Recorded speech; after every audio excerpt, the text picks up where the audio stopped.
like a bird in the sky. The legend of the electric scooter guy. Gear up, Scooter fam. I've got Melvin here from Voro Motors and Tiger Grimtack. Thank you guys for showing up. Glad you coming for the podcast. Melvin's been out of the United States and he's just getting back. Appreciate you jumping on. And yeah, welcome everybody. Thank you. Thank you for having me. Welcome, Melvin. Absolutely. Nice having you. Absolutely. Welcome back. Awesome. So how are things going over at Voro? I know that's going to be like the big topic of today. Everything you guys got going on over there. So many things. Where do we start? Yeah, well, let's talk about Daytona. Let's start there. You know, everyone's been kind of waiting on that. I saw some new stuff on the website. I've been kind of closely watching that, and you have two versions of it, I think. The dark and the light, right? Isn't that how we're looking at that? So, tell me a little bit about that. Yeah, we are cooking. The black version is a black and gold variant, and the white version, it looks more like a stormtrooper. So that's what we are trying to shoot for. Specs wise, I think most of the specs we have been sharing online. Yeah. 72 volt, 40 amp hours, 2000 watt front and back. It's currently in mass production already. Hopefully, we can start shipping out by end of next month. Ship out of the factory. End of May. Oh wow. Yeah. Nice. So it's not getting affected by any of these tariff situation or anything like that, because right now I ordered a scooter, and it's currently being affected by it with the shipping costs. Yeah, it's 100% affected by the tariff. So we cannot ship out until we know for sure what's going to happen. Mm-hmm. If not, the price of the scooter is going to be so ridiculous, no one's going to buy it. Yeah. So what scooter did you buy? I bought the new Teveron 760R. Bro, we're selling the Teveron now. I know. It wasn't on the website though when I ordered it. Oh man, are you gonna ship it to Canada? I spoke to Teveron and they told me to go get it from Canada, because over here, they wanted to charge me an extra $600 over here. So I had to go get it from Canada, and then from Canada, I don't know how much they're gonna charge me for the shipping or anything like that. Oh man, have you ordered it already or not yet? No, I ordered it already. I ordered it like 2 weeks now. 2 weeks. It should be coming in. Yeah, it should be coming in. So I ordered it, but don't worry, I'm still looking at Project Daytona. That could be the next one. We just received 2 containers of Teveron scooters, so we start to ship them next week. So Teveron Fighter Supreme 7260, 72 volt 60 amps, and Teveron Fighter Mini Pro. So 2 models will be ready to ship starting next week. Which is your favorite scooter right now that you personally have tested? Which is like the one that you're like, yo, man, I'm in love with this? I have so many favorite scooters, bro. If I want to go street riding day to day, I think I'm going for Emu Cruiser V2 for sure. Mm-hmm. Then if seeing my knee in this stage, I will usually use the seated models. Roadrunner Pro, Roadrunner V3, those are my favorites. No, those are your favorites currently. Wow. Yeah. You like the single? You like the single motor or the dual motor V2? Dual motor for sure, okay, bro. Okay. Yeah. Once you go dual, you never go back. I agree with that. I just had to ask. Yeah. So when you said you're gonna maybe be shipping, is it called the Daytona Hugo Daytona? Is that what it's called? Yes, it's gonna be called Hugo Daytona. Okay, got it.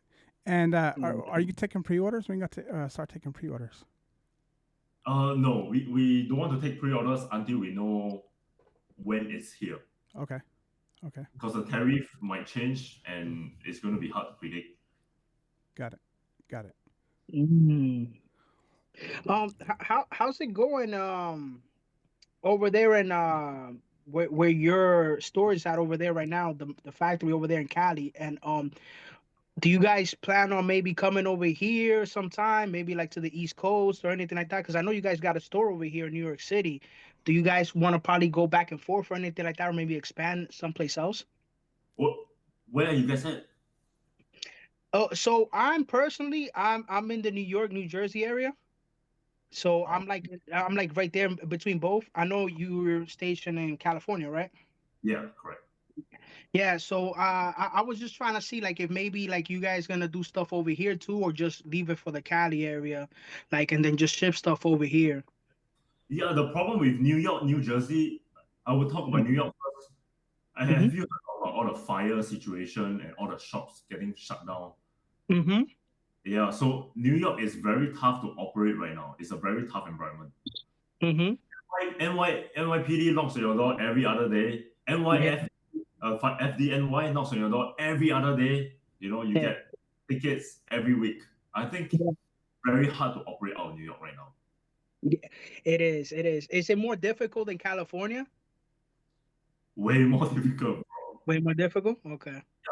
especially FDNY. And it's not just these two government agencies, but think about the insurance companies, the property companies. No one wants to Mm-hmm. touch electric scooters or electric bikes because of all the fires. They cannot jeopardize their buildings or their office getting burned down or whatever. Mm-hmm. Mm-hmm. But that's something that you guys, I know, been working on to make sure it's very safe to all the scooters and all that, and make sure that there's no fires or anything like that, especially with the batteries that you guys are using. So I know you guys are using the top of the line stuff. Yeah, yeah, correct. So using LG and Samsung batteries on all of Mhm. our bikes definitely helps because when FDNY comes to our knock on our door, we Mhm. they didn't give us a hard time. They know that the products are good, so it's not going to get in trouble. It's just that the storage of 5 batteries or lesser in the facilities is tough to operate. So Mhm. it's better to. But speaking of, we do have a warehouse in New Jersey that we have been shipping the past 1 year already. Okay. Yeah, so all the East Coast are catered from that warehouse. Mm. I might have to go check that warehouse out. It's just a warehouse. Right.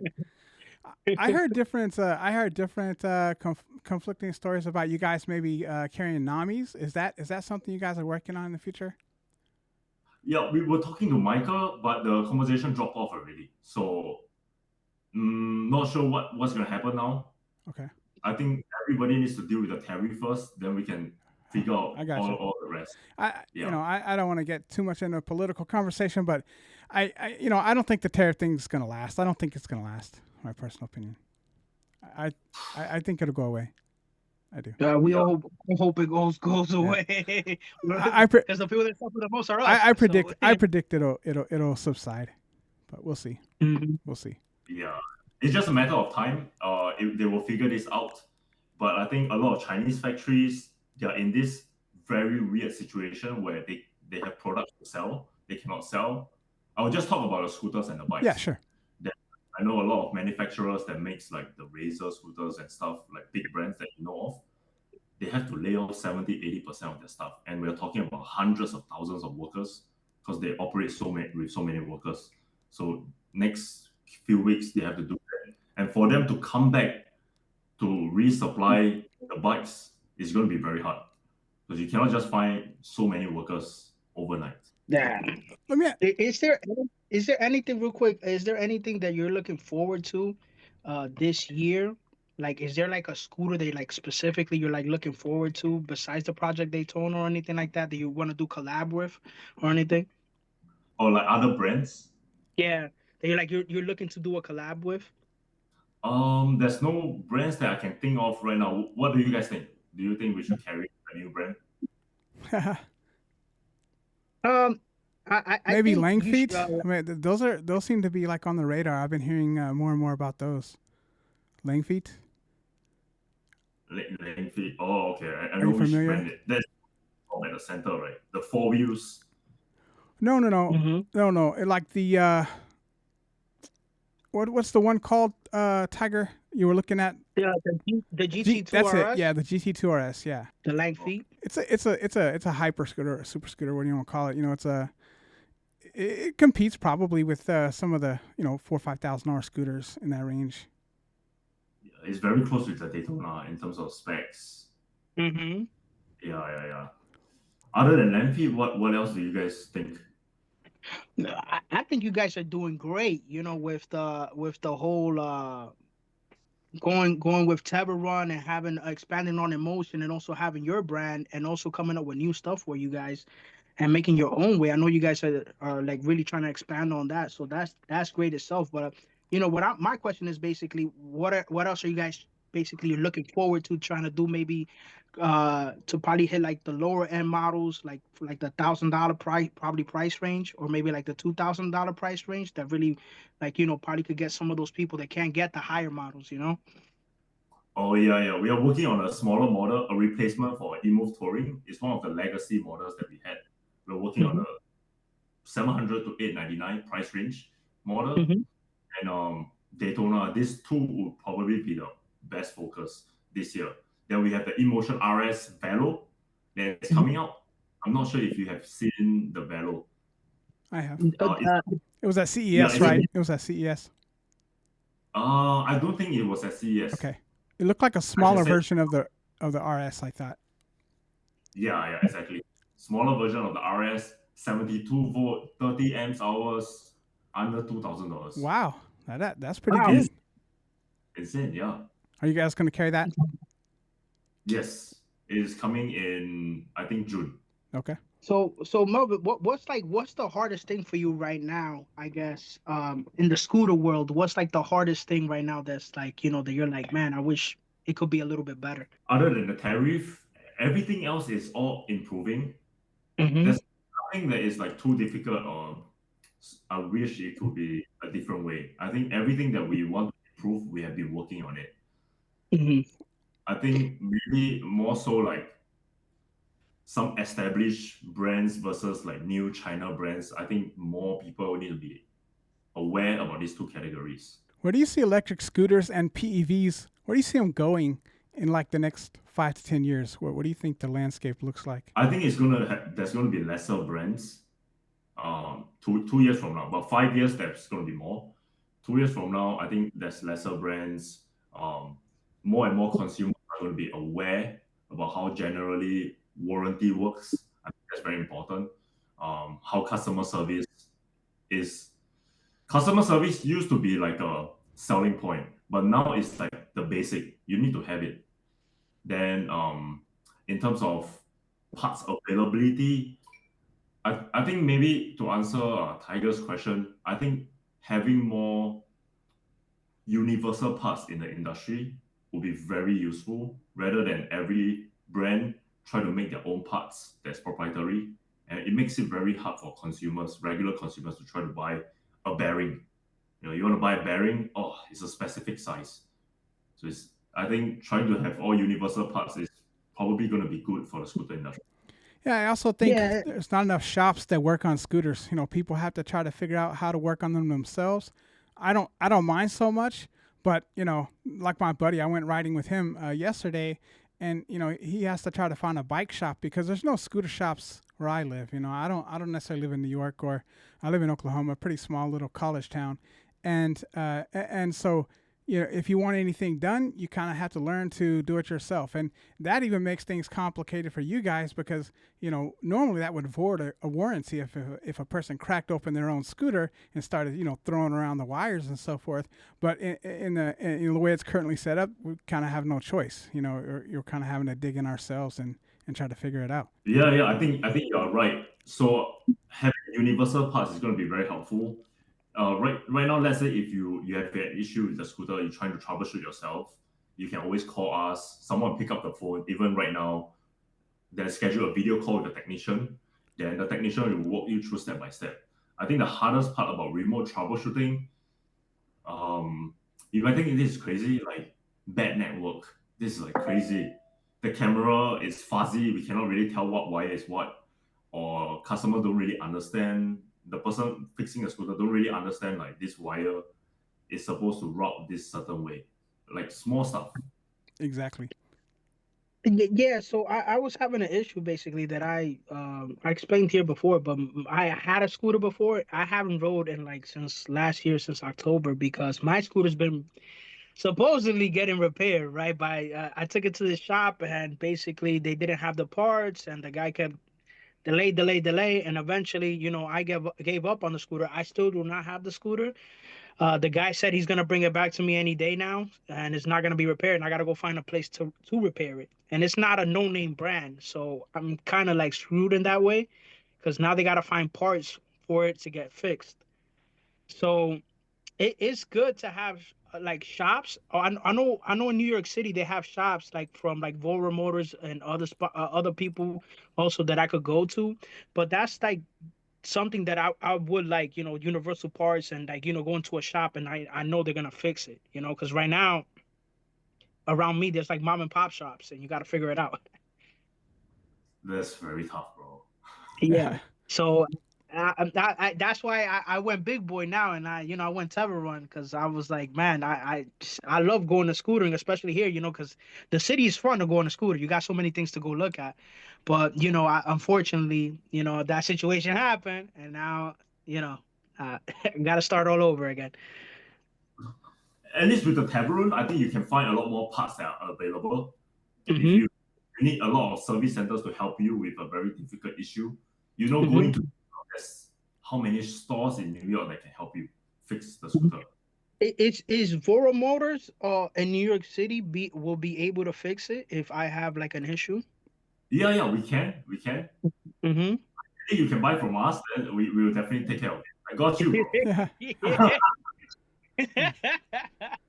Exactly. Mm. What else? Yeah, What else is coming from Voro Motors? What can you share that's exciting?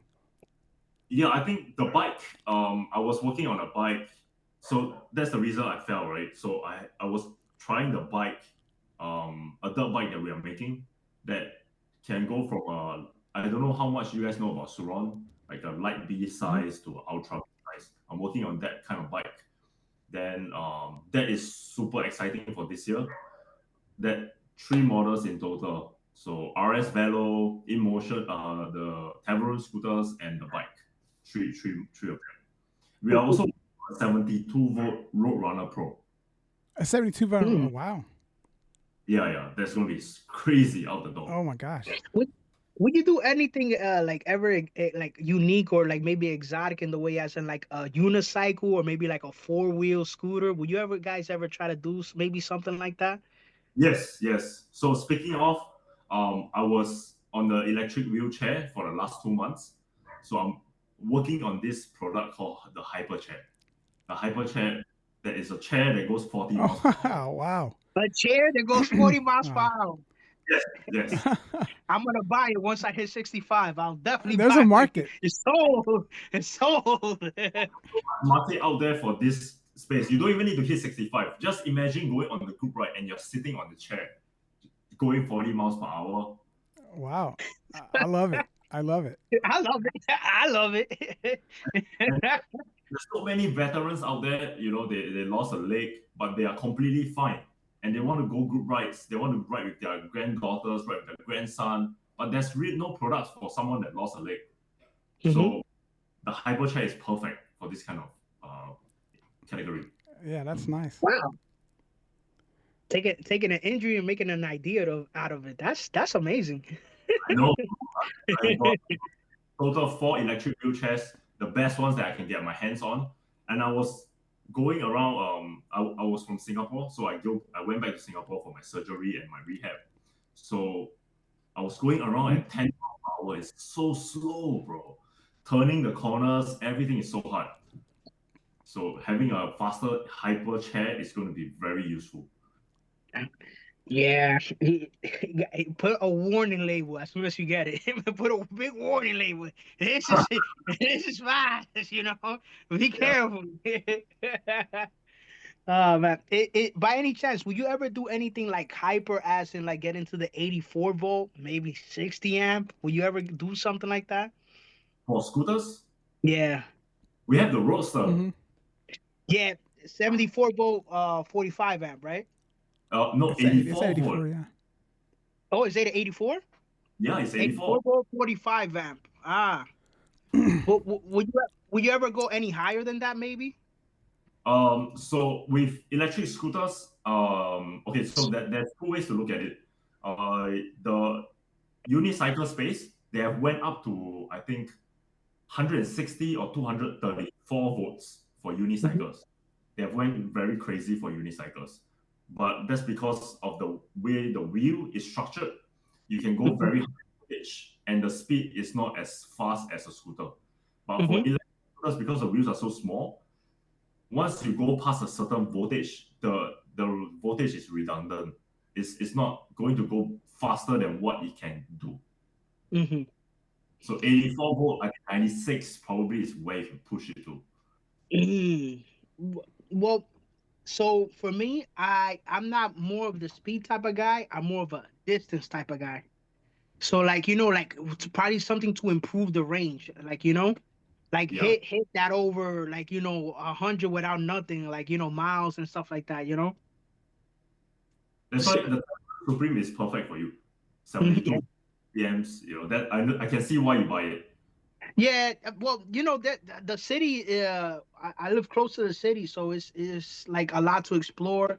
And when I go on rides, I usually go on long rides. So I want something that'll just I know for a fact that if I go, I could come back.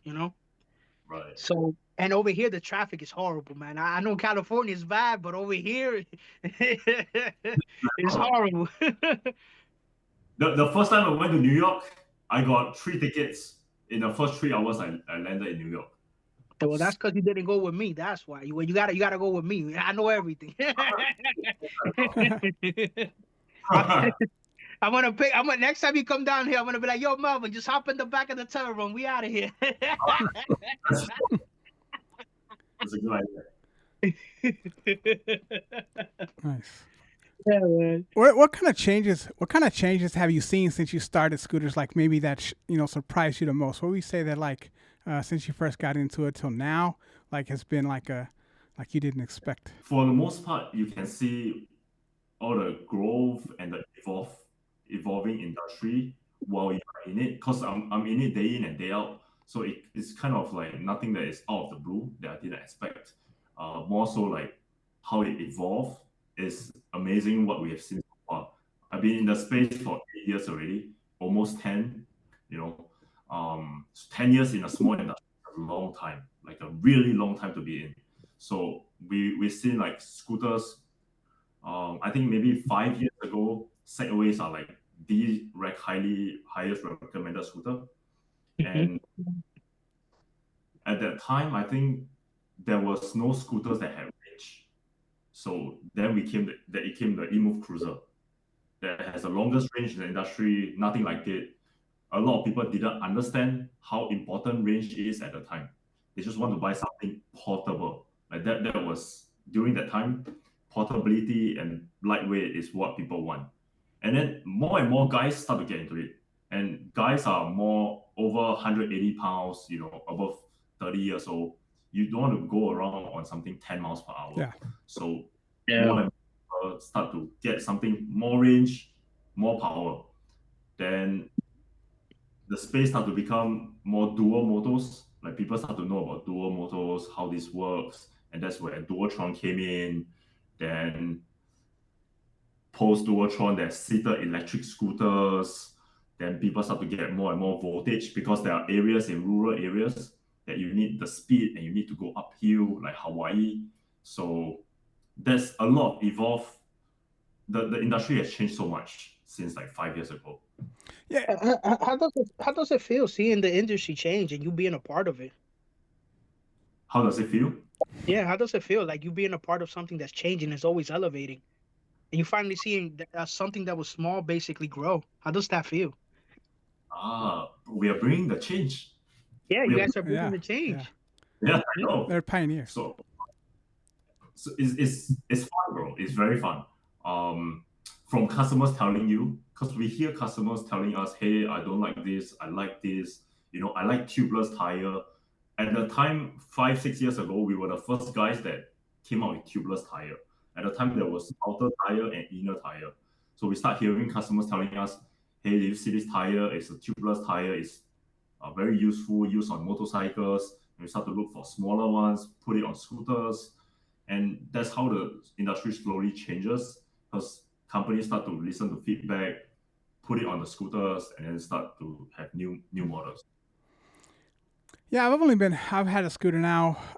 Got my first scooter probably just a little less than a year now that I've had, started getting, I've been following them, but I didn't actually pull the trigger on getting myself a scooter till last June. So last June I bought my first scooter, and I was kind of on the fence between like e-bikes and scooters, and then my neighbor let me take a little ride on his scooter. He had, just a silly little 350 watt single motor scooter, but that was it. That's all I needed to want to get into riding scooters. And even when I first went out, and this is less than a year to now, I've seen like so many people now on just in the past year. Like everywhere I go now, I see everybody. First, I was only like every once in a while I would see like a rental, someone on a rental scooter. Now I see people with their own scooters. Like almost everywhere I go, I pass them up all the time on different scooters. Not high end scooters for the most part. I don't see too many, but I see a lot of Go Tracks. The basic scooters. I see them everywhere, but they're not rentals. Like people are getting into scooters pretty quickly. I think it's moving pretty fast. Do you get that? The moment you get the scooter, you're hooked. Yeah. It's not like anything. It's not like a bike. I'm so glad I didn't get a electric bike versus a scooter, because the scooter is way more fun. Yeah, no, I went from buying one scooter, $1,000. Now I'm over here spending my whole bank account. Nice. Yeah. That's So, usually how it is. Voro is like the second or third option after you buy your entry level scooter. Most customers come to us is after they buy a rental, they try a rental, or they buy a entry level scooter and they feel that, okay, that's not for me. I want something more serious. I want something I can use every day, and that's where they start to look for companies like us. You're one of the first companies I heard about. Once I started learning more about scooters, everyone talks about Voro Motors. So, and Good. yeah, no, it's true. I learned about you guys right off the bat. Yeah. Gotcha. Good. Yeah. So how what else is on the outlook for scooters? Have you seen anything that's coming out that no one knows about, like secrets? I've seen a couple. that is going to drop this year, but nothing really excites me because we are a distributor too. So if there's something super exciting, I will probably get my hands You're trying on to it. do it first, right? Yeah, correct. We probably will be. But I don't see anything crazy this year that is worth the attention. Okay. Fair enough. there was something that I was talking to electric scooter guy about, and it's about the battery, and it's about how they're now trying to go into solid state battery. Is that something maybe that you would like to put in one of your scooters? And if you don't know, real quick, solid state batteries is supposed to be for better longevity of the battery, and improvement of it for range. They're trying to do that for electric vehicles by 2027. Would that be something you want to do maybe on a scooter?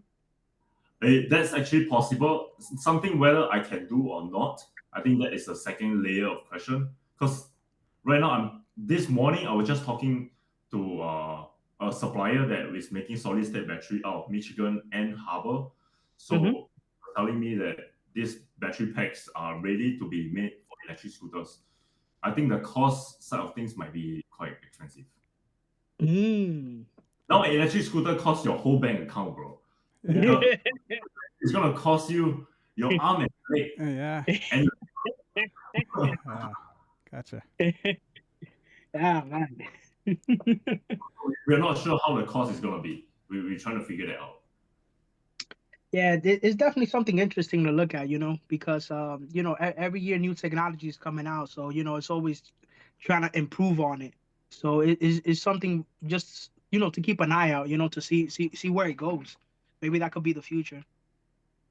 Yeah. I'm not sure if both of you've seen like how much the scooter controllers have improved. It went from like bird nest kind of wiring in the Hmm. past. Now it's getting simplified, more and more simple. From your experience, um, how has the sine waves improved? Because from my understanding, from what I've seen, people some like back in the day, they used to blow out through that controller quick. Right. Like they'll run it like 200 miles, 300 miles, and they'll blow out the controller. So what have you seen that has improved out of it?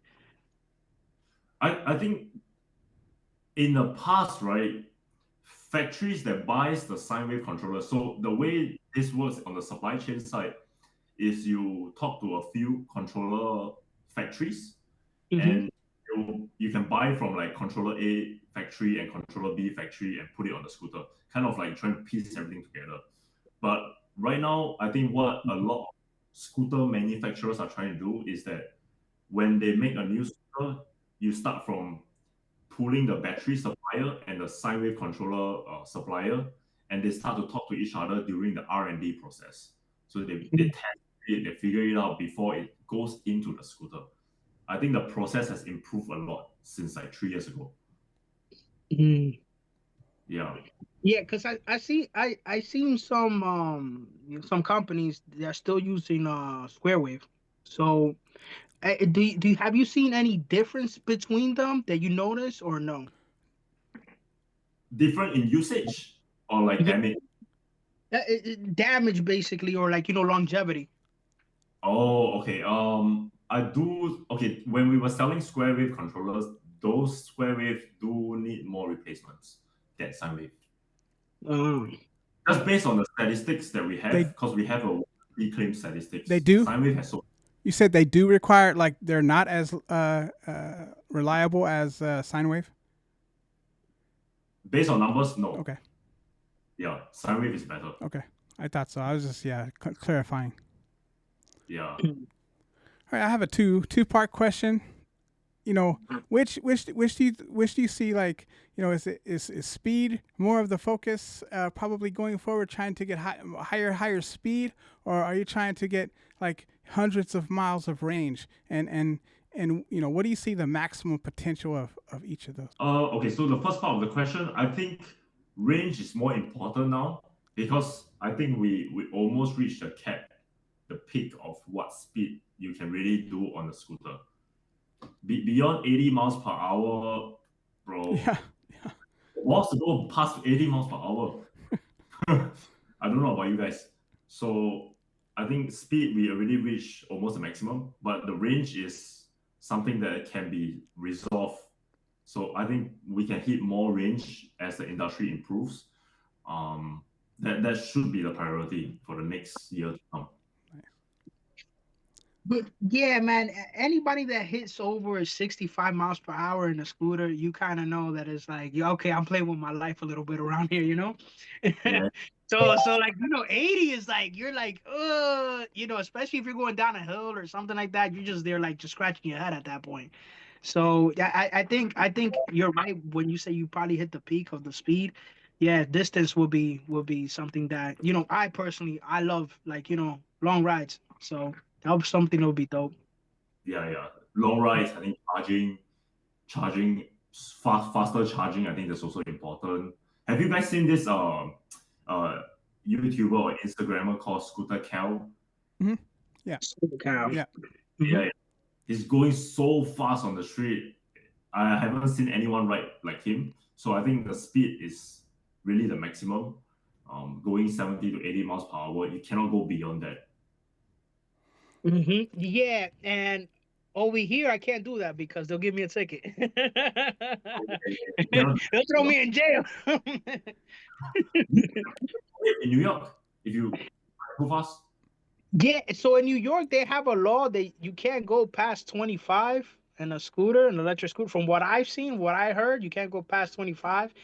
I haven't done that yet. Again, like, I live in New Jersey, but I also go to New York every now and then. But in New Jersey, I have hit over 55. I hit over 65, and not my scooter, but somebody else's scooter. I have rode those speeds, and I'm gonna post more content soon. It's just that, of course, I'm waiting for my scooter. But yeah, I'm gonna do my best to not go to jail. I thought I saw a Weeped do like over 100 on a video. I can't remember the name which Weeped. Of course, that's a pretty giant a giant scooter. But I did see go like over 100 miles an hour on the Weeped. I think it was in China though where I saw that, not in the U.S. Yeah, I've seen a Weeped in person before. There was this customer of ours back in the days. He has all the best scooters that you ever know. Then he bought two Weepads from Korea, and I met him at I think FedEx ship station. He was trying to carry the box of two Weepads, load it on the counter, and say that he want to ship it to Korea to fix the unit. Oh wow, that's crazy. Yeah, so Yeah. better buy from the US if you are in the US. Yeah, I'm not in the market for a Weeped. I was just bringing it up. Yeah, I'm not looking for a Weeped. Yeah, that's way over my budget. I saw a Vostek. I don't know if you seen the Vostek yet? No, That scooter. how do you spell? Hold on 1 second. Let me make sure I got you the right information. It is called VOSTOK. POST. It's been in development for 5 years. It used nuclear controllers, and it goes past 100. I think it's 120 miles right now. Oh, the frame looks like the long fit that Joseph was saying. Mm-hmm. Oh, it looks badass. It is. It's made out of CNC parts. Sorry. Oh, It takes a technician 3 weeks just to assemble it. they're 25,000 for one. Yeah. Yeah, And that's with the discount. That's with the discount, Papa. That's after discount. How much is the discount? No, I don't even know, Papa. I was talking to them, to the owner is I think it's I got the DMs. Hold on. I was talking to them about it. They only got a few in stock right now, but they're trying to expand on that. But that's like next level stuff. Are they in the U.S.? No, they're in Russia. Russia. Interesting. Yeah, they're in Russia. They're taking pre-orders right now. If you want to ride one, I think they have it in Dubai that you could go and test it out, actually. Interesting. So you fly over to Dubai to buy a 25,000. You drop 25,000. Then you wait for it to deliver in the US. Just to test it. That's just to test it. No, to test it. If you want to test it out, you can go to Dubai. But if you want to buy it, they'll actually ship it to you to the US. Oh, Yeah. But it's using like I think every like top of the line thing I think they could get their hands on, and they're making even custom parts for it. So they only have I think it's like 12 models, maybe 15 models available right now. But yeah, that's a lot. Yeah. Yeah. Will you ever test out something like that? Yeah, I would test out something like that. But for the audience out there, if you're trying to buy a $25,000 scooter, wait for the Daytona. Yeah. The market is not too big on $25,000 scooters. You're not going to sell too many of those. That's a specialty market. Yeah. Even for example, do you see the Emu Roadster maybe going on sale for Black Friday this year? A deal on the Roadster? The Roadster will not be restocked until August because the tariff, we have to stop shipping the Roadster. Sure. If not, it's going to cost 10,000, and that's not what I wanted to do. Sure. 10,000? Yeah, bro. The reason why we made a Roadster is because there was this carbon fiber scooter that was selling for 10,000, and people cannot get their hands on it. So that's why we made the Roadster. Now, if I have to sell it at 10,000, there's no way I'm going to import it. Yeah, makes sense. No. Yeah, it makes perfect sense. Man, that's a lot of money. Is there anything like, as in like the unicycles that maybe you want to do? Do you want to get into that? Maybe. I've been looking into it. There's a couple of brands out there that are quite exciting. I Mhm. don't know if you guys know much about unicycle brands. InMotion makes one of the best ones. Yeah. There, there's this brand called Nosfet that's made by a YouTuber. I don't know if Mhm. you guys. There, Yeah, I know of only I two. There's heard of InMotion and Begode. I think those are the two that I'm familiar with. Yeah. And they are like rivals, hardcore enemies. Yeah, thing. yeah, exactly. But the EUC space is also quite crazy. It's very similar to the scooter space. Like Tiger, some people would buy like 10 EUCs, they have 10, 20 EUCs at home. So it's very similar to the scooter space. Oh wow. 10. Yeah, just EUC space is more hardcore. There's like racing, legit race every year. So EUC is more crazy. Will you ever do something like that over here, like in the US? Maybe like a race? There's Scooter. one coming up. There is one Oh. coming up called TEF1, TEF1 in LA. Scooter races. Yeah, Scooter races. Wow, TEF1. Okay, I'm gonna go look at that. I'm gonna So write that what down. is it like a course? Is it sponsored by Voro? Oh, maybe we can sponsor. They are not super big yet, but maybe we will. Maybe Mm-hmm. we will have someone that ride the RS to race the RS on the tracks. Listen, just tell somebody to bring a roaster, and they'll take take over the whole thing. And they'll be home 100%. 100%. They'll take the whole thing. Yeah. But right for racing, I think we had a race before with the Roadster. Roadster is fast, but with cornering, it requires the racer to be skillful. Will you ever do an upgrade on it? We will. The next controller that's coming will unlock more speed on the Roadster. Wow. I might have to skip Project Daytona. I'm sorry, Melvin. I'm probably go with the roaster. 10 grand. 10 grand. Yeah, I don't 10 know. grand. The Roadster in New York, bro. People are gonna rob you. Yeah. Listen, they're gonna have a tough time. That's what I'm gonna say. It's pretty fast. It's pretty fast. You can get out of there. It's pretty fast, They're gonna have a tough time keeping up with me. So thanks for jumping on this call and being here with us, and actually hearing from the man himself, Yeah, thanks a lot. I don't want to take up too much of your time. I know you're busy man, and just want to thanks again. I appreciate you getting back with me. I know you've been going through a lot, so it means a lot that you took out time to come on here today and answer a few questions for us. I appreciate it a lot. All right, thank you. Thanks, guys. No gas, no fumes, just a hum in the air. A helmet on crooked, like he doesn't care. With a backpack full of snacks and a gleam in his eye. He's the hero we need, the electric scooter guy.